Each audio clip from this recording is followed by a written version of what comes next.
Comme je vous le disais en titre, notre invité ce soir, il se nomme Ousmane Gueye. Bonsoir. Bonsoir. Ousmane Gueye, vous êtes le secrétaire général du mouvement Solution by Spirituality.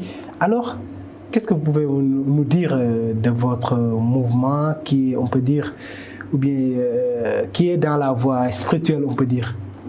Oui, merci beaucoup, M. Gueye Alioune, pour l'invitation.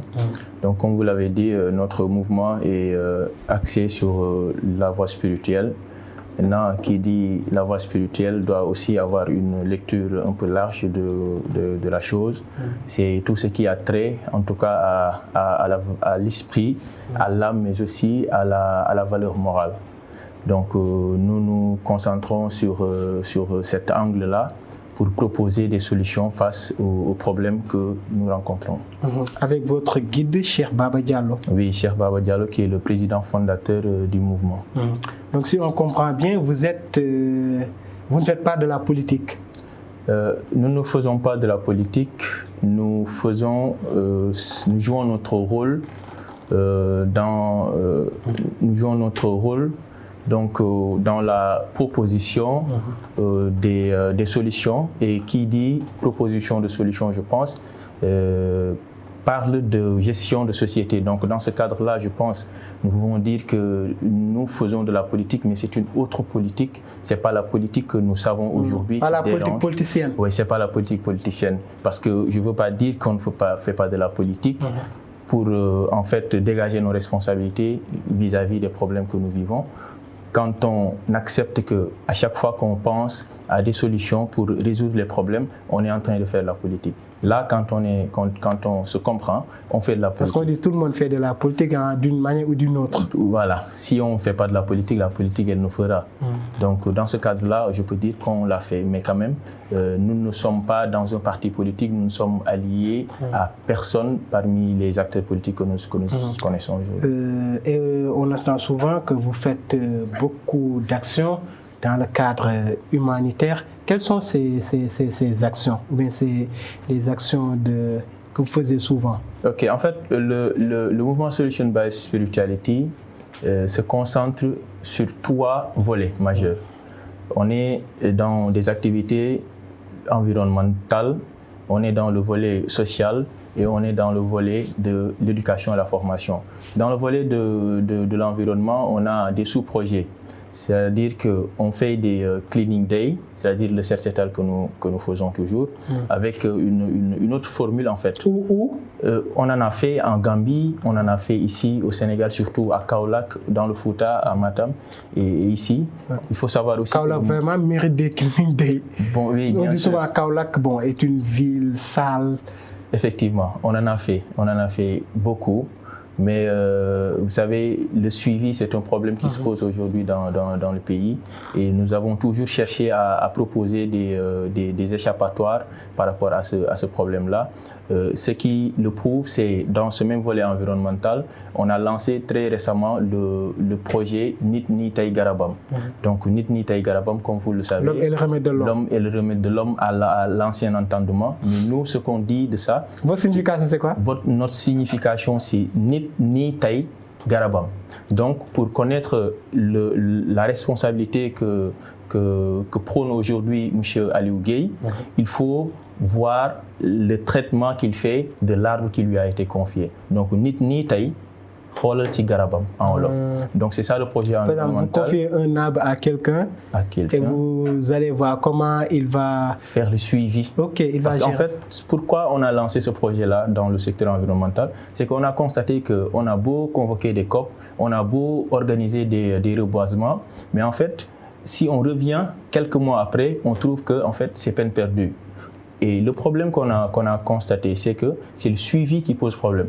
Et aujourd'hui, si quelqu'un se revendique être responsable de quelque chose ou de quelque part, on n'a qu'à le défier. On lui donne un arbre, on lui dit que cet arbre est sous votre responsabilité. Maintenant, voyons voir qu'est-ce que vous allez en faire. Donc, si on essaye de faire ça et d'engager la responsabilité de la personne, on se dit que peut-être cet arbre a plus de chances de pousser que l'arbre qui a été abandonné comme ça. Donc c'est pourquoi on a lancé ce projet-là, pour dire en fait qu'on va essayer de donner une autre alternative, une autre formule pour essayer. Est-ce que vous avez les résultats escomptés? Bon, en fait, comme je l'ai dit tout de suite, le projet Nitay Garabam a été lancé il n'y a pas longtemps.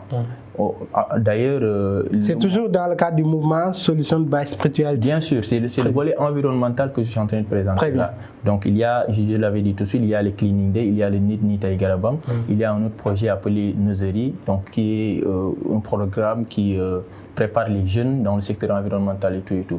Dans l'autre cadre, nous sommes dans... Juste, bon, restons dans le cadre environnemental. Est-ce que vous faites ces genres d'activités un peu partout dans le pays ou bien vous ciblez des localités? Bon, on cible des localités parce que vous avez parlé tantôt de la Gambie, de Kaolack. De Matam. Oh, très bien. Bien sûr. En fait, c'est les zones dans lesquelles nous sommes le plus représentés actuellement au Sénégal. Mais à chaque fois que le besoin se fait sentir, on peut organiser une activité dans une localité. Ça, c'est les localités où on a organisé réellement des séances d'activité dans le secteur environnemental. Et toujours en tête d'affiche, votre guide? Cheikh Baba Diallo. Oui. C'est lui qui porte le projet au niveau international et national. Donc avec lui, on organise les activités et puis avec des partenaires d'ici. Qui est en même temps un marabout, si je ne me trompe. Oui, en fait, oui, c'est un marabout, c'est un guide spirituel. Guide spirituel, oui. Donc ça, c'est une autre casquette. Mais là, c'est le président fondateur du mouvement. Oh, mais sa casquette de guide religieux, il occupe une autre casquette. Bien sûr. Le président du mouvement Solutions by Spirituality. Très bien. Oui, c'est ça. Donc, on en revient. Donc, c'est le secteur environnemental. Oui. Et au-delà de ça, on a un volet social. C'est-à-dire qu'on a un grand projet, APSA, donc, qui signifie Andbolo Sam Adina. Et dans ce grand projet-là, on a des sous-projets comme les consultations gratuites qu'on fait. Surtout le plus grand, c'est lors de la célébration du Gamou annuel de Kabotoki. Comme vous le savez, le président fondateur, il est de Kabotoki, de Kaolack. À chaque fois que la célébration est arrivée, on organise des consultations gratuites dans tous les domaines, soit dans les dépistages et tout, avec l'accompagnement de certains partenaires ici, comme Medisol International en première ligne. Donc, pour venir en appoint à ces services-là, qui sont dans la localité mais qui ont besoin d'être accompagnés. Donc ça, c'est le volet social. Est-ce que vous avez l'appui de l'État? Jamais. On n'a jamais eu d'accompagnement venant de l'État. Est-ce que vous avez sollicité l'État? Bon, on a sollicité, surtout dans le côté environnemental, avec les reboisements qu'on organise et tout. Mais bon, jusque-là, quand même... Parce que, concernant même l'environnement, hier, le ministre était à l'Assemblée nationale pour le vote du budget de son département. Bien sûr. Il a été beaucoup interpellé sur les feux de brousse, mais aussi la coupe abusive de bois. Et voilà, il a donné des réponses. Bien sûr, bien sûr. En fait, ce que nous pouvons, c'est d'adresser des correspondances. Et puis, on n'attend pas. On continue à avancer, mais quand même... C'est bon, s'il ne vous aide pas aussi, vous faites avec les moyens du bord. Les moyens du bord. On s'autofinance en fait. Depuis 2014 jusqu'à nos jours, on s'autofinance. Est-ce que vous avez une forte adhésion? Est-ce que beaucoup de gens adhèrent à votre mouvement? Bien sûr. En fait, on a une population très large parce qu'à un premier niveau, même les condisciples font partie du mouvement de facto. Et puis, on a des gens de l'extérieur, la France, l'Espagne et puis la Gambie surtout, qui font partie du mouvement et qui s'investissent beaucoup dans le cadre des activités. Donc on est là, en fait c'est cette population même qui nous permet aujourd'hui de financer nos activités à nous. Si on était un petit nombre, je pense qu'on aurait rencontré tous les problèmes du monde pour organiser des activités. Même dans le cadre de l'autre volet université spirituelle, ça c'est le secteur de la formation et de l'éducation. On a choisi deux activités phares. La première, c'est des sensibilisations. C'est des accompagnements qu'on organise dans les maisons d'arrêt et de correction. Et là où on a eu à s'activer le plus, c'est à la MAC de Matam. Donc on organise des activités au sein de la maison d'arrêt et de correction pour accompagner ces gens-là. Qui dit Matam, c'est que c'est une zone très chaleureuse. Et donc on les équipe en ventilateur, en serviette hygiénique pour... Il fait chaud là-bas. Bien sûr, bien sûr. Donc on essaye de parler avec les résidents pour peut-être conscientiser, parce que notre ligne de mise, c'est quoi? C'est la revalorisation de l'espèce humaine. Vous voulez former l'homme, on peut dire? Bien sûr, parce qu'en fait, une chose est claire. On a beau aujourd'hui organiser des activités, on a beau réformer des institutions et tout, mais si la valeur humaine elle ne réoccupe pas sa place, c'est un problème. Parce que c'est l'homme qui est au centre de l'univers, c'est l'homme qui doit animer les institutions et tout. Donc c'est cette personne-là qu'on doit préparer spirituellement pour que les besoins que nous avons pour avancer puissent être de mise. Donc c'est pourquoi on va toujours à l'encontre de ces personnes-là. Parce qu'on peut dire souvent qu'il y a l'éducation spirituelle qui est même au-delà de tout. Au-delà de tout. C'est pourquoi notre solution à nous, telle que nous proposons en tout cas, on la considère comme sans limite. C'est une solution qui sera d'actualité jusqu'à la fin. Parce que c'est seulement en réussissant à faire de l'homme ce qu'il doit être, au sens propre du terme, que nous réussirons à résoudre certains problèmes. Ousmane Gueye, secrétaire général du mouvement Solutions by Spirituality, est notre invité ce soir. Alors, vous parlez de solutions au moment où beaucoup de jeunes prennent des pirogues pour aller en Europe ou bien même aux États-Unis avec ce qu'on appelle aujourd'hui la voie du Nicaragua. Solutions by Spirituality a-t-il des solutions contre ce phénomène? Oui, Solutions by Spirituality a une solution face à ce phénomène, parce que, je viens de le dire, la solution que propose Solutions by Spirituality, elle est une solution à tous les problèmes, selon le mouvement. Parce que, en fait, si on analyse bien ce qui se passe aujourd'hui, c'est qu'il y a un désespoir quelque part. Parce que quelqu'un qui est prêt à tout pour avoir quelque chose, c'est parce qu'il n'a plus d'espoir là où il en était.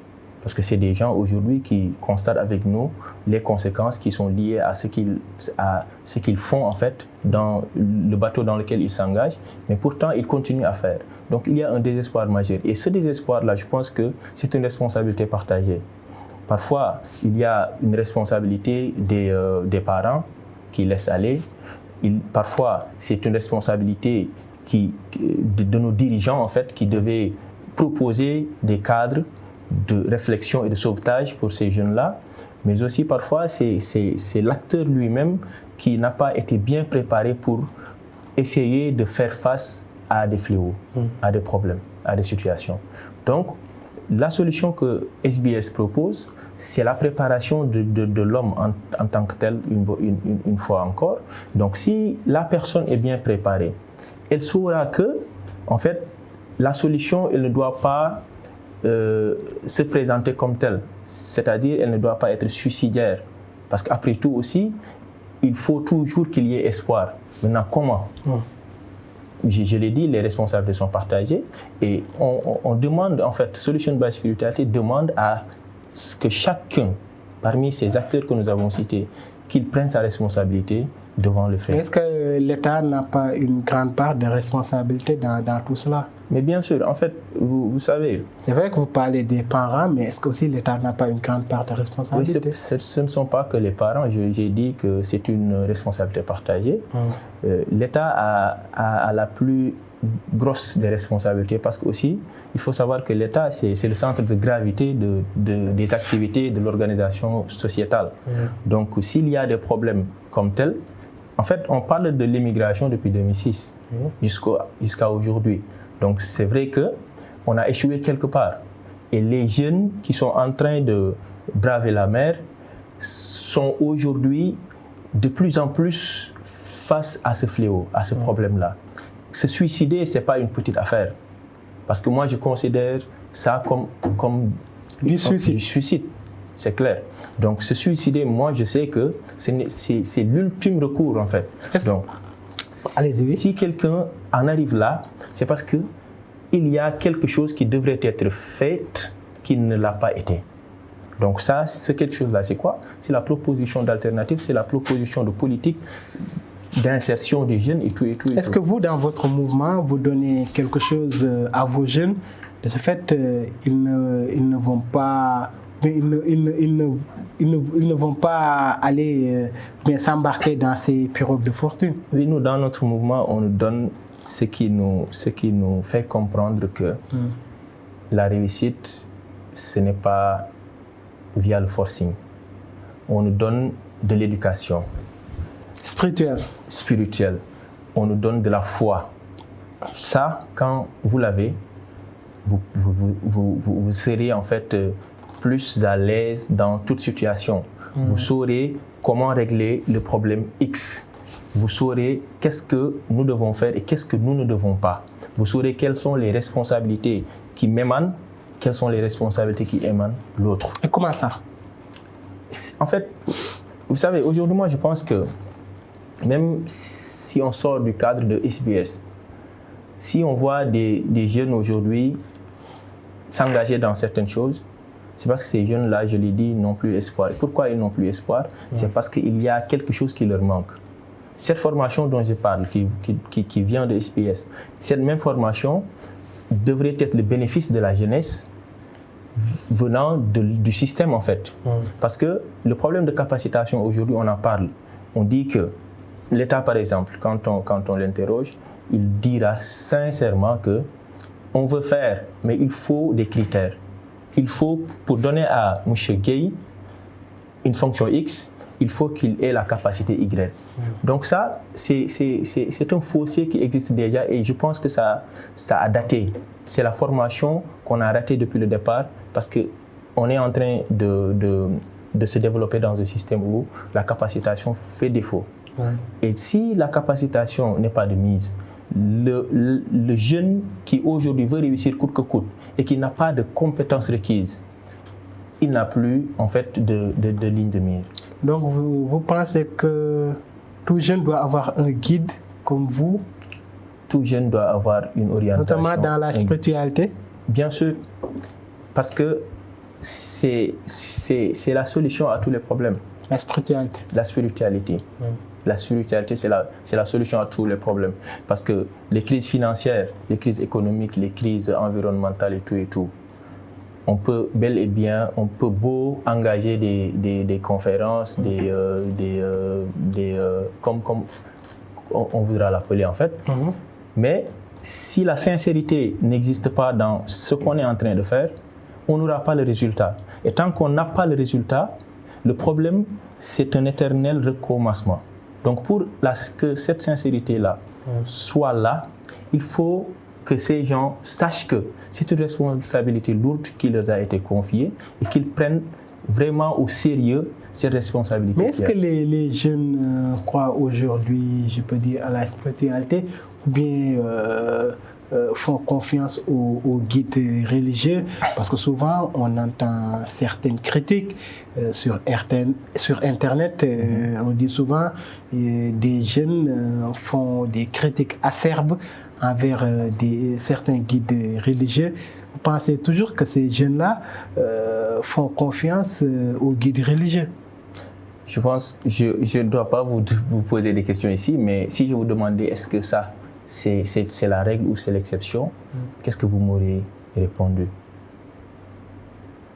C'est exceptionnel ça. Oui, je vous pose la question. C'est exceptionnel. En fait, ce n'est pas parce qu'il y a aujourd'hui un discours nouveau adressé à ces gens-là qu'ils n'ont plus cette autorité qu'ils incarnaient. Parce que souvent, avant, quand un guide parlait, voilà, c'est comme si c'était un ordre. Bien sûr. On doit exécuter immédiatement, mais aujourd'hui, on voit souvent des jeunes qui remettent en question l'avis des guides religieux. Et bien sûr. En fait, c'est un peu sensible, mais personnellement, moi, je pense que c'est parce qu'il y a quelque chose qui a changé entre-temps. Parce que peut-être, en un moment, le guide avait son terrain à lui. Il avait en fait des questions qui demandaient solution, intervention venant de sa part. Mais il y a des choses qui ne les concernaient pas. Mais aujourd'hui, on voit de plus en plus ces gens-là s'immiscer dans des affaires externes. C'est pourquoi, en fait, il y a une démythification de ce qu'ils incarnaient, en fait. C'est comme aujourd'hui la manière dont on traite les institutions de la République. À un moment donné, l'institution, quand même, c'est une forme bien faite. C'est quelque chose qui doit être bien gardé, parfois même mythique. Mais aujourd'hui, les institutions ne sont devenues plus rien. Oui, on ne respecte plus les institutions, on attaque les institutions. Bien sûr. C'est parce qu'il y a eu un fossé quelque part. C'est parce que ce qu'on devrait garder comme base, en fait, a été vilipendé. Donc, tout cela, je pense, c'est parce que la solidarité, cette solidarité-là qui devrait exister entre nous, n'existe plus. C'est pourquoi, en fait, il y a eu changement, il y a eu des critiques aujourd'hui adressées à certaines personnes, mais ça ne veut pas dire que l'orientation n'est plus importante, que le guide n'a plus sa place dans la société. C'est loin de là. En fait, ça, c'est une exception pour moi, mais ça pourrait être une règle dans la société. Ousmane Gueye, secrétaire général du mouvement Solution by Spirituality, est notre invité ce soir. Alors, votre mouvement SBS, quels sont vos objectifs comme tout mouvement? Bon, nos objectifs, c'est d'arriver à voir une communauté solidaire, une communauté vraiment sérieuse dans les relations, une réconciliation des populations, quand je dois parler de l'interne du Sénégal. Parce qu'il nous faut cette réconciliation-là. Aujourd'hui, on a réussi à diviser ce pays, entre guillemets, parce qu'il y a une activité qui a pris une envergure vraiment grandiose et qui est en train de créer quelque chose de très dangereux. Donc je pense que l'objectif principal aujourd'hui du mouvement Solution by Spirituality, c'est de voir cette population-là, que ce soit nationale et internationale, réconcilier une population qui se comprend et qui partage les bienfaits. Ça, c'est notre objectif ultime et je pense qu'on doit toujours garder cet espoir un jour qu'avec l'éducation, on aura à comprendre vraiment quel est le rôle de l'homme sur terre, parce qu'on sait bien, l'homme est le vicaire de Dieu sur terre, c'est lui qui doit préserver ce qu'il y a ici, et donc vraiment c'est une responsabilité. Nous allons dans quelques mois vers des échéances électorales, notamment l'élection présidentielle de 2024, qui parle élection, souvent moment de tension, de conflit.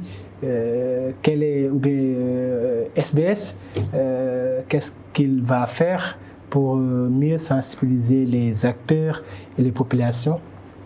Bon, on avait commencé avec le projet que nous avons lancé. On a dit quelqu'un qui ne peut pas prendre en charge un arbre, comme je l'avais présenté tout de suite, quelqu'un qui ne peut pas préserver, entretenir un arbre, quand même, c'est quelqu'un-là, je pense, s'il veut gérer un pays, une commune ou une région, en fait, c'est quand même un peu... C'est impossible. C'est un peu contradictoire, je dirais, peut-être. Ce qu'on dirait aux acteurs, c'est de donner l'opportunité aux populations, l'opportunité de s'exprimer et surtout de les écouter. Il ne faut pas que les donner la parole, il faut les écouter, savoir ce que c'est qu'en fait de vivre une situation pénible, parce que c'est ce que réclame la population aujourd'hui. Il faut être sincère dans les relations, il faut les donner la parole, mais il faut surtout les écouter. C'est en les écoutant sincèrement qu'on aura à comprendre quels sont les problèmes, quelles sont les choses que vivent les populations et quelles sont les solutions à apporter. Et votre guide, Cheikh Baba Diallo, qu'est-ce qu'il est en train de faire? Il va à la rencontre des acteurs ou bien il continue dans la spiritualité? Bon, lui, il n'est pas trop dans ça. En fait, avec la rencontre des acteurs, bon, c'est pas trop notre domaine. Mais est-ce que les acteurs viennent vers vous? Bon, on a de bonnes relations avec tout le monde, en fait. On n'a pas des portes fermées. Et les acteurs, c'est des relations de citoyenneté qui nous lient. mais pas la politique. Mais à qui le voudrait, on aurait à partager notre idéologie, nos idées. Vous ne supportez aucune formation politique, vous non. Êtes neutre. Non, nous ne sommes pas dans la politique. Nous ne sommes pas dans mais quand même, souvent, ils formulent des prières. Oui, mais c'est ce que nous faisons. Pour n'importe quel acteur. Bien sûr, c'est pour le Sénégal, c'est pas pour les acteurs, c'est pour le Sénégal. Parce que le meilleur des acteurs, c'est celui qui vraiment s'engagera à travailler pour l'intérêt général, pour l'intérêt des populations. Et c'est ce que nous formulons comme prière. Donc, nous nous en limitons là. Mais quant à cibler des acteurs pour accompagner autres, nous ne sommes pas dans ça. Donc, vous êtes apolitique? Nous sommes apolitiques, carrément. Oui. Éternellement ou bien pour le moment? Éternellement. Nous ne pouvons pas nous engager dans ça parce que nous pensons que nous sommes en train de faire notre politique à nous. Oui. La politique que nous faisons, je pense que c'est la meilleure. Donc rien ne pourrait expliquer le pourquoi on la quitterait pour une autre politique. Pourquoi? Pour des avantages peut-être d'ici-bas et autres. Je pense que faites ça, le mouvement Solution by Spiritualité ne s'y attelle pas. Donc vous, ce n'est pas les choses mondaines qui vous intéressent, mais vous faites tout dans le cadre de la spiritualité. C'est les choses mondaines qui nous ont créé tous ces problèmes-là. C'est les choses mondaines qui nous ont créé tous ces problèmes parce que c'est la part de gain, c'est les intérêts crypto-personnels qui font tout ça. Donc je pense qu'on ne peut pas se lever. Le voyeurisme. Oui. Donc on ne peut pas se lever pour formuler des solutions face à ces problèmes et s'intéresser en retour à ça. Ce n'est pas logique. Ousmane Gueye, merci. Merci beaucoup à vous, Michel Aligui. C'est un plaisir. Je rappelle que vous êtes le secrétaire général du mouvement Solution by Spirituality. Merci d'être venu sur notre plateau. Merci à vous également, chers téléspectateurs, de nous avoir suivis. Je vous donne rendez-vous demain s'il plaît à Dieu. Bonsoir.